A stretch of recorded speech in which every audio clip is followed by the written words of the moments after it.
سارے کافر اکٹھے ہو کے آ گئے تھے، حضور کے گھر کا گھیرا ڈال لیا تھا کہ آج چھوڑیں گے نہیں، لیکن حضور ان کے سروں میں خاک ڈالتے گزر گئے۔ حفاظت اللہ نے اپنے محبوب کی ہے۔ بلکہ حضرت علی المرتضیٰ کو بستر پہ لٹایا، علی میرے بستر پہ سو جاؤ، امانتیں دے کہ تم بھی صبح آ جانا۔ حضرت علی بھی سو گئے، حضور کی حفاظت تو ہے ہی ہے، حضرت علی بھی سو گئے۔ جب صبح اٹھے تو انہوں نے دیکھا یہ تو علی المرتضیٰ ہے۔ اللہ اکبر، بڑے پریشان ہوئے کہ حضور کدھر گئے۔ اچھا، کسی نے حضرت علی سے پوچھا کہ تمہیں کیسے نیند آ گئی؟ ننگی تلواریں لیے وہ گھر کے ارد گرد تھے اور آپ چادر اوڑے سوئے تھے حضور کے مغالطے میں، وہ آپ کو بھی تو نقصان پہنچا سکتے تھے۔ تو حضرت علی نے کہا، حضور نے کہا تھا علی میرے بستر پہ سو جاؤ، صبح اٹھنا، امانتیں دینا اور مدینے آ جانا۔ مجھے یقین تھا سوؤں گا بھی، صبح اٹھوں گا بھی، امانتیں بھی دوں گا، مدینے بھی پہنچوں گا، اس لیے کہ حضور نے فرمایا ہے۔ جب حضور نے فرما دیا ہے تو پھر ہو کے رہے گا۔ جب حضور ہجرت کرتے ہوئے جا رہے تھے نا، 100 سرخ اونٹ حضور کی گرفتاری کے لیے نام رکھا ہوا تھا۔ سراقہ بن مالک یہ حضور کو گرفتار کرنے کے لیے آگے بڑھا اور اس کی لالچ یہ تھی کہ اتنا بڑا انعام ہے، مجھے مل جائے گا، لیکن اس کی سواری گھٹنوں تک دنس جاتی ہے، معذرت کرتا ہے، پھر ارادہ بدلتا ہے، پھر یہی ہوتا ہے۔ تیسری مرتبہ بھی جب ایسا ہوا تو سمجھ گیا کہ یہ تو میرے بس کا روگ نہیں ہے۔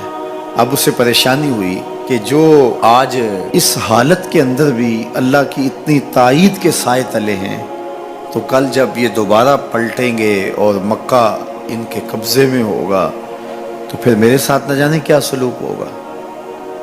تو کہا کہ حضور مجھے امان لکھ دیجئے۔ تو حضور نے کیا فرمایا، سراقہ تو مجھے گرفتار کرنا چاہ رہا ہے، میں تیرے ہاتھ میں کسریٰ کے کنگن دیکھ رہا، میں تیرے ہاتھ میں کسریٰ کے، اس وقت کی سپر طاقت تھی کسریٰ، تو فرمایا میں تیرے ہاتھوں میں کسریٰ کے کنگن دیکھ رہا۔ تو حضور سے انہوں نے باقاعدہ امان لکھوا لی۔ اللہ اکبر۔ حضرت عمر کا زمانہ ہے، ایک جنگ میں حضرت سراقہ بن مالک بھی تھے، تو کافر قلعہ بند ہو گئے، اور یہ جب ان کے اوپر حملہ آور ہوتے ہیں تو وہ اندر سے پتھر پھینکتے ہیں، فصیل عبور نہیں کی جاتی۔ تو سراقہ بن مالک کہنے لگے کہ مجھے آپ منجنیق میں ڈال کر کے ان کے قلعے کے اندر پھینک دو اور میں اندر سے جا کے دروازہ کھول دوں گا، تو پھر تم آ جانا۔ تو لوگوں نے کہا سراقہ کیا بول رہے ہو؟ وہ بڑی غلیل کی طرح منجنیق ہوتی ہے، کہا اس میں ڈال کے تجھے پھینکیں گے، جب تو گرے گا تیری ہڈیاں باقی نہیں بچیں گی، پھر وہ تلواریں لیے کھڑے ہیں تجھے زندہ چھوڑیں گے۔ تو حضرت سراقہ نے کہا مجھے کچھ نہیں ہوگا، اس لیے کہ حضور نے کہا تھا تیرے ہاتھوں میں کسریٰ کے کنگن دیکھ رہا ہوں، ابھی تک کنگن نہیں آئے، جب تک کنگن نہیں آتے موت آ ہی نہیں سکتی ہے۔ یہ یقین تھا ان کا، یہ اذعان تھا ان کا۔ تو حضور کی حفاظت اللہ نے اپنے ذمہ کرم پہ لی ہے۔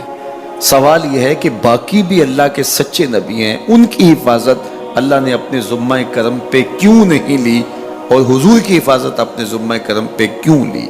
باقی بھی کتابیں اللہ کی سچی منزل من اللہ کتابیں ہیں، ان میں تحریف راپ آ گئی، لیکن قرآن مجید کی حفاظت اللہ نے اپنے ذمہ کرم پہ لی۔ کیوں؟ تو اس کا جواب یہ ہے کہ اگر کوئی نبی شہید ہو جاتا ہے تو نیا نبی آنے والا ہے، اس کی جگہ کو پر کر دے گا۔ اگر کسی کتاب میں تحریف راپ آ جاتی ہے تو کوئی بات نہیں، نئی کتاب نازل ہونے والی ہے۔ حضور کی حفاظت اس لیے کی کہ اگر حضور بھی شہید کر دیے جاتے ہیں تو پھر حضور کے بعد تو کوئی نبی آنے والا نہیں ہے، اور کتاب اللہ کے اندر اگر تحریف کر دی جاتی ہے فَبِأَيِّ حَدِيثٍ بَعْدَهُ يُؤْمِنُونَ، تو قرآن کے بعد تو کوئی اور نسخہ نور نازل ہی نہیں ہونے والا، تو لوگ ہدایت، روشنی اور اجالا کہاں سے لیں گے؟ اس لیے اس کتاب کو بھی باقی رکھا گیا اور مصطفیٰ کی بھی حفاظت فرمائی گئی۔ حضور کے آنے کے بعد اتمام دین ہو گیا. انا خاتم النبیین لا نبی بعدی، میں آخری نبی ہوں، میرے بعد کوئی نبی نہیں ہوگا. اور میں نے عرض کیا 100 آیات قرآنیہ، 210 احادیث اور صحابہ، تابعین، ائمہ اور بزرگوں کے ہزارہ اقوال اس میں موجود ہیں. سبحان الذی اسری بعبدہ، جس نے اپنے بندے کو سیر کرائی. من المسجد الحرام الی المسجد الاقصی، اللہ اکبر، مسجد حرام سے مسجد اقصی تک. مسجد حرام سے اس سفر کا آغاز ہوا ہے. ام ہانی کے گھر میں حضور استراحت کر رہے تھے، دروازہ اندر سے بند کیا ہوا تھا اور جبریل امین کو حکم ہوتا ہے میرے محبوب کو سر عرش لے کے آؤ. تو جبریل حاضر خدمت ہوئے تو دروازہ بند پایا، عرض گزار ہوئے مالک کیا کروں؟ کہا کہ تو نے دروازے کو دستک نہیں دینی کہ میرا محبوب تیرے لیے اٹھ کے دروازہ کھولے. اللہ اکبر. تو مالک کیا کروں؟ کہا چھت سے سوراخ کرو. اور جبریل نے چھت سے سوراخ کیا اور وہاں سے سمٹ کے حضور کے قدموں میں آ بیٹھے. صحیح حدیث میں آتا ہے جبریل کے 600 نوری پر ہیں، ایک پر کھولے تو شرق سے لے کے غرب تک، شمال سے جنوب تک پھیل جائے. اور اتنے بڑے بڑے 600 پر، تو 600 پر جس جسم پہ ہوں گے وہ جسم کتنا بڑا ہوگا. معراج کی شب چھوٹے سے سوراخ سے آیا، دنیا کو بتایا کہ محبوبوں کے در پہ آئیں تو بڑے ہو کے نہیں چھوٹے ہو کے آیا کرتے. تیرے ہندیاں سندیاں محبوبہ، اگر آپ کی توجہ ہو تو، تیرے ہندیاں سندیاں محبوبہ، میں کافر ہوا جے میں ہوا. اپنے وجود کی جب تک نفی نہیں نہ کی جاتی کچھ ملتا ہی نہیں ہے. جبریل سمٹ کے حضور کے قدموں میں آ بیٹھا. محبوب اب بھی سوئے ہوئے. اللہ اکبر. تبارک اللہ، شان تیری تجھی کو زیبا ہے بے نیازی. کہیں پہ جوش لن ترانی، کہیں تقاضے وصال کے. کوئی کوہ طور پہ جا کے کہہ رہا ہے رب ارنی انظر الیک، مالک دیکھنا چاہتا ہوں نقاب اٹھا دے. جواب ہوتا ہے نہیں نہیں تم نہیں دیکھ سکتے. اور ادھر محبوب سویا ہے، جبریل حاضر خدمت کھڑا ہے. محبوب اٹھو، رب انتظار کر رہا ہے. وہ جبریل قبل قدمہ، میرے محبوب کے قدم چوم لے.